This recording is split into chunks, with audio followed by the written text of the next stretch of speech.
Hi everyone, my name is Eniola Ogumono and this is a group of accounting students from the prestigious University of Lagos. We'll be talking about project management and strategic planning. As we all know, in the world of today, project management is very important in order for us to keep track of our projects and make sure that they are well implemented.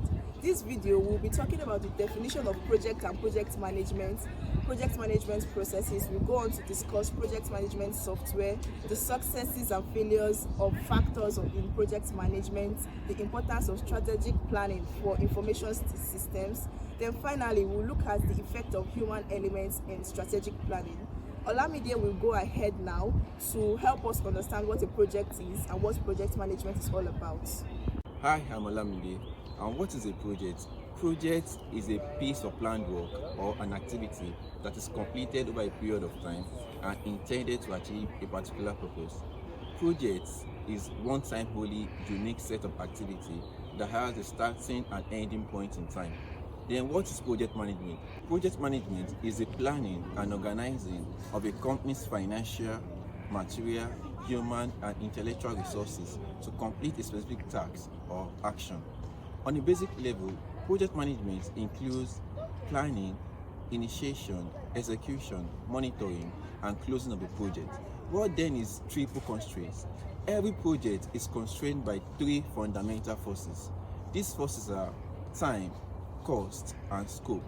These forces are interrelated, and changes in one will affect changes in others. For example, the scope is the combined objective and requirements needed to complete a project. Any change in this scope will change the cost required to complete the project and the amount of time needed to complete the project. Now I will pass this on to Chioma to tell us the project management process. Hi, I'm Chioma and I'll be talking about the project management processes. These processes can be divided into 5: initiating, planning, executing, monitoring, and closing stage. The initiating stage lays the foundation for the project by clarifying the value it brings to the organization, stating its objectives, and estimating the project's length, scope, and cost. A key document known as the project charter authorizes the project and holds all other vital information to get the project off to a good start. The planning stage is the roadmap and guide for executing the project and describes the components needed to ensure success. This plan also includes strategies for managing time, quality, human resources, communication, cost, risks, and overall integration. Executing. This process includes all the coordinating efforts that ensure the tasks are carried out properly. The monitoring stage tracks progress from start to finish, pinpointing any deviation from the plan. Then lastly, the closing stage is the process that ends the project in an orderly way. This process also includes a procedure that documents the lesson learned from the project so that the experience can benefit other project teams and add to the organization's knowledge base. Thank you. Hello everyone, this is Comfort here and I'll be talking on project management software. Project management as it is today now is more systematic and requires diligent planning, organizing and managing resources. Project management software is a collaborative application used to track a project amidst constraints of time, cost, and scope. Now, one of the defining features of a project is that it has a start and due date. Now, projects involve uncertainty. People are doing things that are new to them, so their predictions about how long tasks will take will be well off the mark.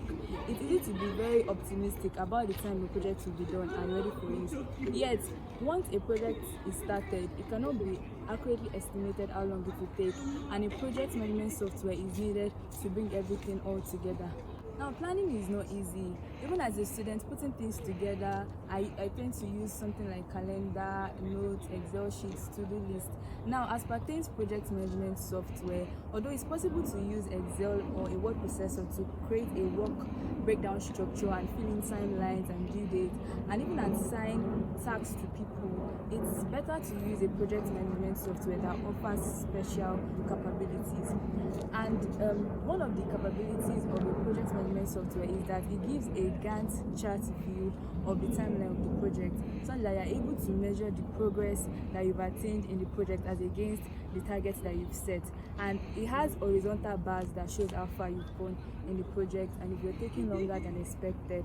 Also, the specialty of a project management software is that you are able to allocate tasks to people, and a project normally has independent tasks such that one person has to go after the other. A project management software can easily notify someone when the person coming before you is done, such that everything is well coordinated.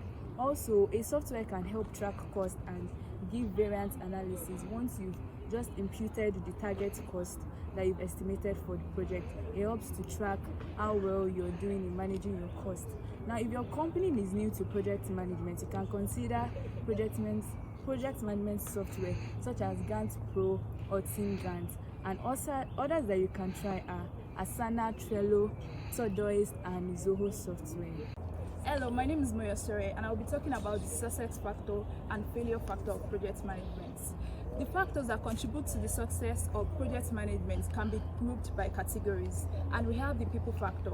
Underneath the people factor, we have the following points. 1. Having executive to support the project and cause that sufficient resources are allocated to the project. 2. We have having to assign motivated and talented personnel to the projects. 3. We also have having leaders who have project management expertise who can apply their skills to the success of project management. And we also have having a strategy to manage conflicts that would arise among the stakeholders. Another factor is the organizational factor. And underneath the organizational factor, we have points like having involvement from a large number of end users, and also having a objective that is perceived to be in alignment with the business goals. Then also we have the project factor. The project factors include having a clear objective and a well-defined scope, and having a design that will allow for new systems to interact with the existing system. Now, the project management factor. This has to do with having to manage the project itself, and the points include having a well-defined system development methodology that is appropriate for the project. Also, having the appropriate project management software and tool. Also, we have having a clear change process for managing scope creep, and having a strategy for assessing quality. Going over to the failures that affect project management. Several critical factors contribute to the failure of project management, and some include lack of executive support, lack of stakeholder involvement, unclear requirements as regards projects, having technological problems, scope creep and excessive customization, unclear roles and responsibility, unrealistic future timelines, then poor communication and poor change management. Eniola will be coming up now. When we speak about the importance of strategic planning for information systems, this is important for organizations to succeed and be strategically competitive. They then go ahead to create an IT strategic plan to achieve this. The roadmap is aligned with the company's culture, like low-cost leadership or project differentiation, and then used to guide decision making. The Chief Information Officer, together with other stakeholders, champions this cost. The plan covers these major areas: vision, the principles and policies. It also looks at the project's portfolio management, then disaster recovery and business continuity. When speaking about the vision, the organization's vision, mission and culture determines the principles that guides how it is managed and used, and how resources are allocated as well.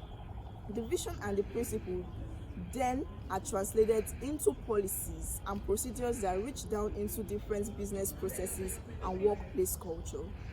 Looking at the project portfolio management, it's a continuous process of selecting which projects to pursue and then managing the whole portfolio. The organization must decide on selection criteria and a strategy to determine which projects will make the best contributions, as well as the ones that are worthy of investment and staff time. Finally, when we look at disaster recovery and business continuity, disaster recovery refers to all the procedures, documentations, and resources the organization puts in place to prepare for a disaster and recover the technical infrastructure. For example, in times like hurricane, power grid breakdown, security breaches. Recovery from disaster is not just about bringing the systems back online, it also means ensuring business continuity. The organization must develop plans for maintaining its business operations to avoid devastating revenue loss and damaged reputation. Finally, what are the effects of human element on strategic planning? every strategic planning calls for human judgment.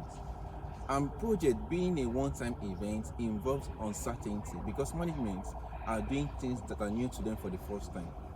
So this uncertainty in new projects and the fact that human beings are fallible, there's going to be cognitive biases when management are making decisions or when they are processing information. So what is cognitive bias? Cognitive bias is simply the tendency for management to make strategic mistakes when they are processing information or when they are making judgments. Examples of cognitive biases are: 1. Confirmation bias. It is simply the tendency for management to use information that supports their existing position and ignore any other information that is inconsistent with that existing position, simply anchoring. And this is the tendency for managers to depend on one piece of information, however irrelevant. The next is overconfidence, and this is the tendency of management to have faith in their own estimate, even if it is not realistically justified. And we have the planning fallacy. This is the tendency of management to underestimate the time required to complete a project. Now we have come to the end of our presentation on project management and strategic planning. Thank you.